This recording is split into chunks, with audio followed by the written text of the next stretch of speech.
അപ്പോൾ ടെലിഗ്രാമിൽ നമ്മൾ മൂവീസൊക്കെ ഡൗൺലോഡ് ചെയ്തതിന് ശേഷം ഇതുപോലൊരു ഇൻ്റർഫേസാണ് വരിക. താഴെ ഒരു ഷെയർ ബട്ടണും അതുപോലെ തന്നെ മുകളിൽ ഡൺ എന്നുള്ള ഒരു ബട്ടണും മാത്രമാണ് വരിക. അപ്പോൾ നമ്മൾ ഷെയറൊക്കെ കൊടുത്തു കഴിഞ്ഞാൽ ഇവിടെ ഒരാപ്പിലും നമുക്കിത് വർക്കാവില്ല. അപ്പോൾ ജസ്റ്റ് ഷെയർ ചെയ്യാനുള്ളതും സെൻഡ് ചെയ്യാനുള്ളതും അതുപോലെ തന്നെ അങ്ങനെയുള്ള ഓപ്ഷൻസ് മാത്രം ഉണ്ടാവുക. താഴെ സേവ് ടു ഫയൽ എന്ന് പറഞ്ഞാൽ ആ ഒരു ഐക്കൺ നമ്മൾ ജസ്റ്റ് ക്ലിക്ക് ചെയ്യുക, ജസ്റ്റ് സേവ് ചെയ്ത് വെക്കുക. അങ്ങനെ ചെയ്താൽ പോലും നമുക്കിത് ഓപ്പൺ ചെയ്യാൻ പറ്റില്ല. ജസ്റ്റ് സേവ് ചെയ്ത് വെക്കുക. അതിന് ശേഷം നമ്മൾ ഇവിടെ VLC മീഡിയ പ്ലെയർ എന്ന് പറഞ്ഞ ഒരു ആപ്പുണ്ട്. അത് നമ്മുടെ ആപ്പിൾ സ്റ്റോറിൽ പോയിട്ട് ഫ്രീ ആയിട്ട് നമുക്ക് ഡൗൺലോഡ് ചെയ്യാം, പൈസ ഒന്നും കൊടുക്കണ്ട.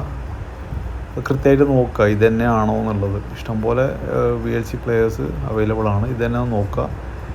ഇവിടെ ഓപ്പൺ ചെയ്തതിന് ശേഷം ഡോണ്ട് അലോ അല്ലെങ്കിൽ അലോ, നമ്മളിവിടെ ഡോണ്ട് അലോ ആണ് കൊടുക്കുന്നത്. അതിന് ശേഷം മുകളിൽ ഡൺ എന്ന് പറഞ്ഞ ഒരു ഓപ്ഷൻ ഉണ്ട്.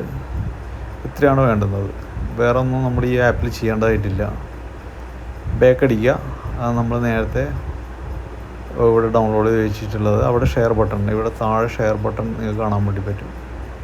അതിൽ ക്ലിക്ക് ചെയ്യുക. അതിനുശേഷം സൈഡിലോട്ട് സ്ക്രോൾ ചെയ്ത് കഴിഞ്ഞാൽ ഇവിടെ മോർ എന്ന് പറഞ്ഞ ഒരു ഐക്കണിൽ ക്ലിക്ക് ചെയ്യുക. അതിനുശേഷം താഴെയായിട്ട് VLC നമുക്ക് കാണാൻ വേണ്ടി പറ്റും. അതിൽ ജസ്റ്റ് ക്ലിക്ക് ചെയ്യുക. നമുക്ക് മൂവീസൊക്കെ വാച്ച് ചെയ്യാൻ പറ്റുന്നതാണ്. Thank you.